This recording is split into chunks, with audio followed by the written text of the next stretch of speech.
Sanità inafferrabile, in costante bellezza, uno di quei posti dove l'umanesimo o diventa umanità o muore. Sono parole di padre Giuseppe Rassello, parroco del Rione Sanità di Napoli fino al 2000. Il Rione Sanità è uno dei luoghi più veraci della città. C'è nato Totò, per dirne una. E insieme agli altri rioni storici è il vero cuore di Napoli. Ma ciò nonostante, fino a 15 anni fa di questo posto si parlava solo per motivi di cronaca nera, violentato dalla storia che ne ha fatto una periferia al centro della città, un ghetto, dimenticato dallo Stato e dalle istituzioni.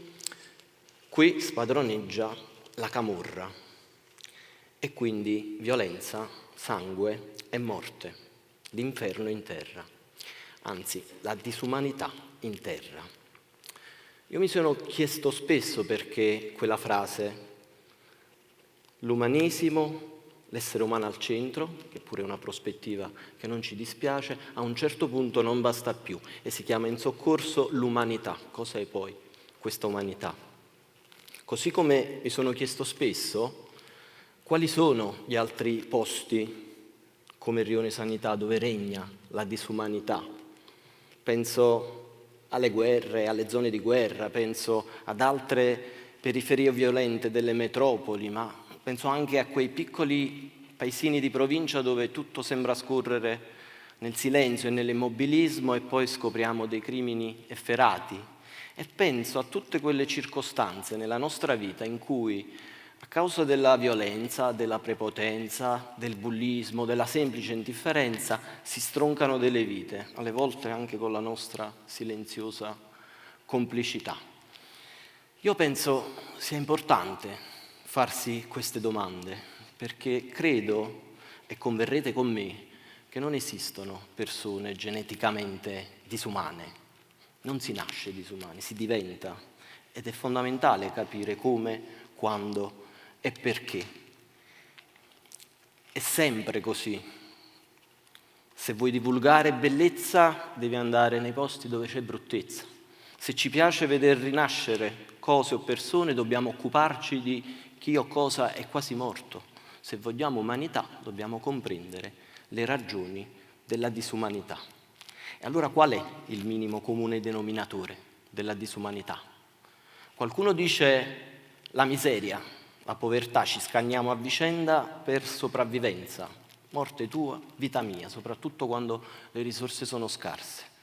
Io non credo, per ragioni empiriche, perché ho conosciuto delle comunità ricchissime ma abitate da diavoli che pensano solo a loro stessi mentre la gente intorno muore, e ho conosciuto delle comunità poverissime, che non hanno nulla, ma meriterebbero il premio Nobel per l'umanità, per la solidarietà che le caratterizza. Non è la miseria. E allora cosa? L'attore protagonista che io trovo sempre quando va in scena la disumanità è la paura. La paura di chi? Di altri esseri umani. Ora, sia che abbiamo paura di essere aggrediti, di essere uccisi, di morire di fame, di perdere il lavoro, del cambiamento climatico. Indirettamente abbiamo paura di quel che fanno altri esseri umani che attentano alla nostra vita e alla nostra tranquillità. Premesso che la paura è sempre esistita, lo storico Ferrero diceva la paura è la vera anima dell'universo vivente. Da quando gli esseri umani sono stati più d'uno già si è presentata la paura e la disumanità. Ricordate la storia di Caino e Abele? È pur vero però che noi viviamo in un'epoca maledetta da questo punto di vista, perché si sono aggiunti dei fenomeni che prima non c'erano, che iniettano paura nella nostra vita. Penso ai social, per cui oggi anche chi sta chiuso nella propria stanza è raggiunto da ansie e paure. Se sta da solo la paura aumenta e odi il mondo ogni giorno un po' di più e anche il resto dell'umanità. Penso poi alla politica, che ormai costruisce la quasi totalità del proprio consenso sulla paura. e non posso non pensare a quel modello culturale ed economico dominante da qualche secolo, orientato a un individualismo insano che legittima le diseguaglianze, legittima le competizioni, la competizione in cui pochissimi vincono e tanti perdono. Quel modello che ci vuole convincere che l'essere umano è egoista di natura. Non so voi, ma io sono cresciuto con gli adulti intorno a me che mi dicevano frasi del tipo: pensa solo a te, chi fa da sé fa per tre, non ti fidare mai di nessuno. Che campo a fare se non mi fido di nessuno? Scusate, io non voglio avvilirvi, però secondo me analizzare i problemi ci avvicina alle soluzioni. E visto che abbiamo tempo, andiamo verso le soluzioni. Quando c'hai paura, cosa ci vuole? Che ci vuole quando hai paura? Coraggio, dice qualcuno. No, il coraggio è un approccio, non è uno stato d'animo, ci serve a dribblare la paura, a metterla un po' da parte, ma poi la paura resta e cresce e torna. Questa cosa la diceva in maniera serissima il principe della risata, Totò. Lo sapete Totò come diceva? Il coraggio ce l'ho, è la paura che mi frega, non basta il coraggio. E allora cosa? Pensiamoci, che succede quando abbiamo paura? Non ci fidiamo degli altri. Perché non ci fidiamo? Perché rischiamo di farci male. Certo, se non c'è il rischio, che fiducia hai? Cos'è però che alle volte ci fa andare oltre la paura? Qualcosa di più importante. Può essere l'amore per qualcuno o qualcosa, può essere l'amicizia, può essere un ideale, la voglia di veder star bene quelli intorno a noi. E in ognuno di questi casi c'è un desiderio, si attiva un desiderio. Eccolo il nostro alleato contro la paura. Pensateci, la paura ci blocca, annebbia i nostri sensi, non ci fa muovere. Il desiderio ci fa muovere, anche se non vediamo niente davanti a noi. La paura crea nemici, il desiderio invece ci costringe a creare legami, perché nessun sogno si realizza da soli. La paura non è niente contro il desiderio vince 1000-0 contro la paura, sempre. E visto che io vorrei farvi comprendere quanto in un processo di cambiamento, quando si vuole cambiare il destino di un territorio e della comunità che lo abita, l'elemento fondamentale è la paura, è il desiderio, evidente, perché non sono importanti, come si può pensare, i soldi, non è importante le infrastrutture o il capitale umano, per carità, attenti anche a come usiamo le parole, le persone non sono un capitale, non sono una risorsa, non sono un mezzo per fare qualcosa, le persone sono il fine. Quel che fa la differenza è il desiderio, ma attenzione, perché quando si attiva il desiderio a livello individuale in ognuno di noi siamo riabilitati all'umanità, siamo portatori sani di umanità, ma per arrivarci all'umanità bisogna incrociare i desideri, desiderare le stesse cose, desiderare insieme. Perciò voglio raccontarvi poi com'è finita la storia del Rione Sanità, o meglio come è cominciata, perché quella è una storia di rinascita, siamo solo all'inizio.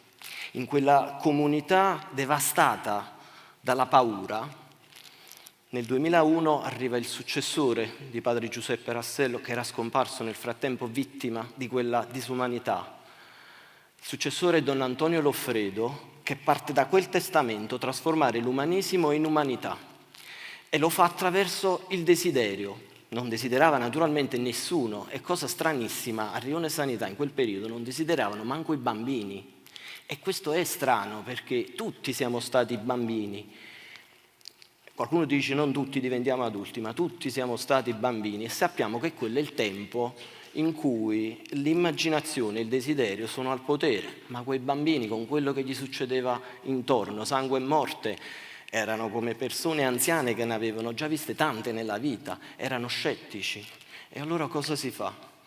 Antonio Loffredo mette a disposizione gli spazi del patrimonio religioso, chiese, case canoniche, per creare spazi di umanità, centri educativi, dopo scuola, luoghi dove si insegna l'arte, la cultura, il teatro, la musica. Tutti questi luoghi però si fa educazione al desiderio e si dimostra ai bambini che se si desidera insieme anche le cose più difficili si possono realizzare, e ce l'hanno sotto gli occhi quello che sta succedendo a Rione Sanità. E per far questo si fa aiutare da quelli un po' più grandicelli, gli adolescenti, quei giovani che poi spesso prendono strade sbagliate, no? Anche quelle della criminalità, ma ancora una volta non è la miseria, non è la mancanza di lavoro. Quei giovani si sentono giudicati ed etichettati negativamente dalla nascita solo per essere nati in quel luogo, si sentono esclusi e lo sono in un mondo che non li vuole. E Antonio Loffredo dà loro il bene più prezioso che non avevano mai visto, la fiducia, gli dà le chiavi dei luoghi.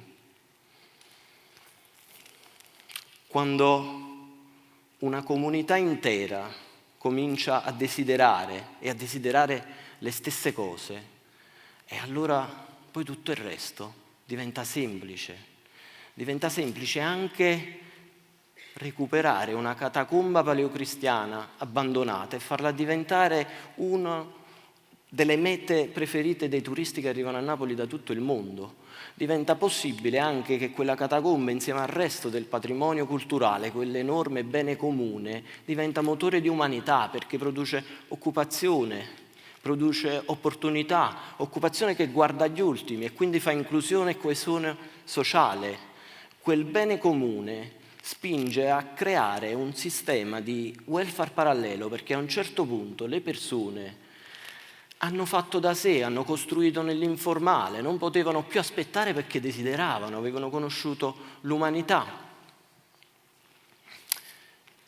Voglio darvi un consiglio e suggerirvi uno dei segreti che c'è in questo piccolo miracolo. I desideri collettivi devono essere semplici. Alle volte noi ci complichiamo la vita nel cercare un perché alle nostre esistenze. Vogliamo fare cose complesse. E invece no, vi dico un proverbio napoletano che per noi è un mantra. Si può campare senza sapere perché, ma non si può campare senza sapere perché. Il per chi è importante. A Rione Sanità il per chi noi lo conoscevamo bene, erano gli scugnizi del Rione, quelli che ci sono adesso e quelli che arriveranno dopo, che meritavano di avere delle opportunità. Non solo loro, naturalmente, tutti, me compreso. Anche io a un certo punto della mia vita sono stato preso dalla paura e non desideravo più. Ed è stata la cooperativa La Paranza, nata nel 2006, quella cooperativa formata da quei giovani di cui vi dicevo prima, che mi ha salvato, perché ora anche io ho ricominciato a desiderare. Mi piaceva raccontarvi questa storia di come sta cominciando, anche perché il caso del Rione Sanità è un caso di frontiera. Se si è fatto là, credetemi, si può fare da qualsiasi parte, perché la situazione era veramente orribile. Il caso del Rione Sanità ci dice anche un'altra cosa importante, che forse la partita dell'umanità noi la possiamo vincere sul piano locale. È importante guardare ai processi globali. Il contesto ci aiuta a spiegare, a capire le ragioni della disumanità, però inevitabilmente anche noi ci sentiamo presi dall'ansia di chi vede una vittoria impossibile, ci sentiamo piccoli, impotenti. Invece sul livello locale non è così. Possiamo riuscire a creare percorsi di umanità. Come? Creando degli ecosistemi di umanità. Niente di complesso, semplicissimo. Dei contesti in cui i destini dei singoli sono legati. Se sto bene io, stanno bene anche gli altri, e viceversa. Fin quando esisterà un mondo in cui uno vince e l'altro perde, l'umanità ha poche chance. Gli ecosistemi di umanità sono quelli in cui le relazioni sono punti su cui non viaggiano competizione, violenza, odio, ma viaggia la fiducia, perché si desiderano le stesse cose, si ha lo stesso per chi. E siccome non possiamo prescindere dal modificare i sistemi economici che tanto peso hanno nelle nostre vite, perché oltre all'economia in senso stretto modifica anche i nostri comportamenti, il nostro stesso modo di stare insieme agli altri, la nostra cultura, e allora quel modello economico forse va rifondato. Abbiamo dei riferimenti? Certo, basta tornare alle origini.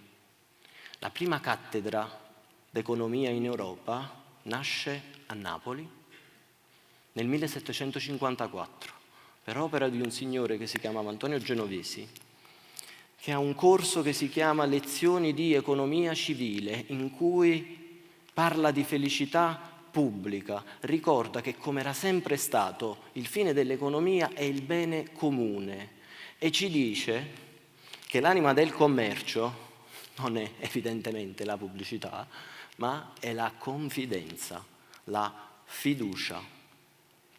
L'economia sociale, che si ispira a questi principi, fortunatamente cresce sempre di più in Italia e nel mondo.